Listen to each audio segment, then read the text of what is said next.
Bien, nuestra tercera unidad se llama el capitalismo en tanto horizonte histórico. Lo que vamos a tratar de entender en esta tercera unidad, bueno, es como parte de nuestro mundo contemporáneo, que tiene que ver con entender qué es el capitalismo, porque nuestro mundo contemporáneo es el mundo del capitalismo.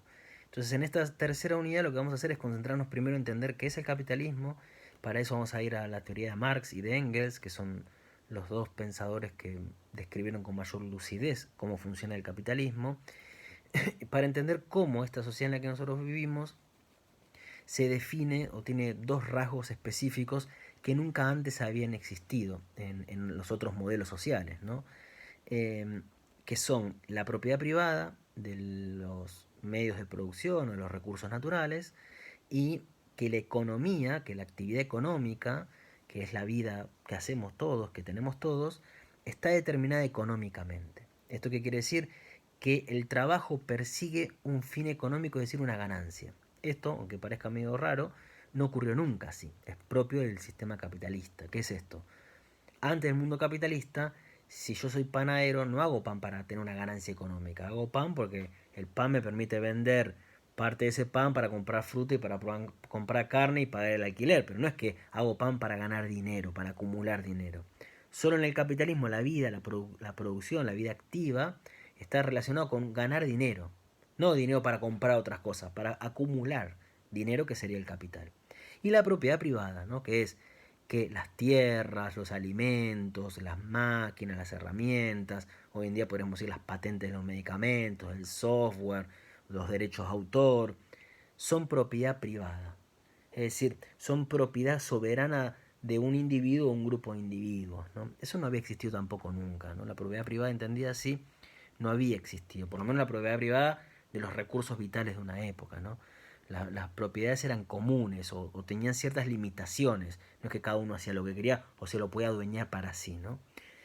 Cuando entendamos este capitalismo, que es la sociedad en la que nosotros vivimos, bueno, que sería entender la concepción del marxismo sobre la sociedad, vamos a tratar de entender el concepto de crítica que venimos repitiendo en todas las unidades. Porque hacer crítica, el pensamiento crítico, supone entender cómo las ideas, los valores, los hábitos, los gestos, las leyes, el orden social, todo tiene una génesis histórica.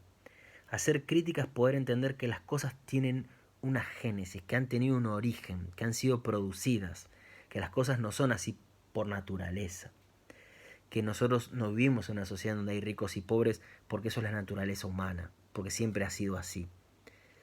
Si hay ricos y pobres es porque eso ha sido producido, ha sido generado de alguna manera.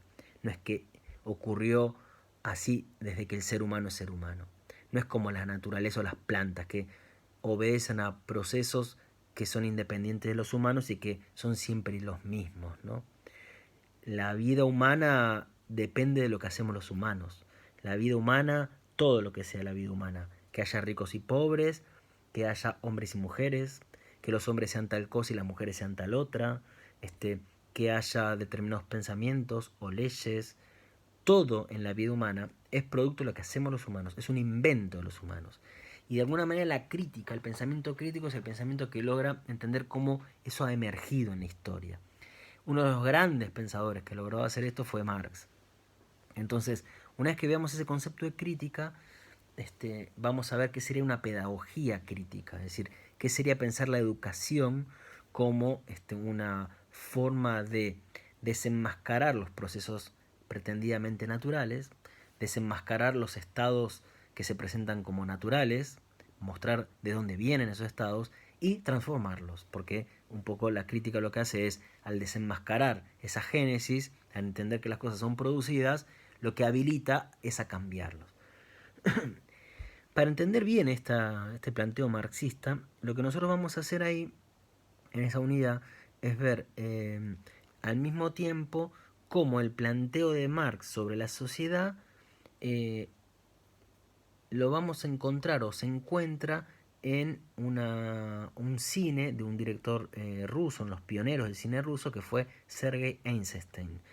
Eisenstein fue uno de los padres del cine ruso y el padre del cine mundial, y tiene varias películas, pero una de sus películas más famosas es El acorazado Potemkin. Nosotros vamos a ver cómo, para continuar un poco lo de la unidad pasada sobre la representación, cómo Eisenstein entendía el cine del mismo modo que Marx entendía la historia. Y entonces su cine, sus películas, están organizadas y formadas y construidas según el principio de la dialéctica marxista.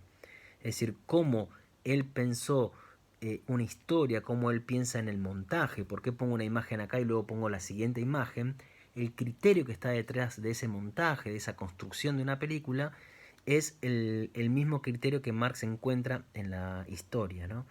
Y vamos a comparar esa película que es sobre un barco en una primera revolución, antes de la revolución del 17 en Rusia, eh, como un barco y los soldados de ese barco se rebelan y así se van revelando sectores más amplios de la población. Vamos a comparar esa historia, esa película, con una novela que se llama Kanikosen y que plantea una novela de un escritor japonés que plantea un barco cangrejero, en donde también se ven algunas cuestiones que aparecen en el acorazado Potemkin. Entonces vamos a tratar de comparar una obra cinematográfica, una obra literaria, desde el marxismo en una misma época, ¿no? Que es la época digamos, de fin del siglo XIX y principio del siglo XX, en donde había como explotado un poco lo peor del capitalismo, ¿no? Bien, y ahí vamos a ver entonces esa unidad número 3.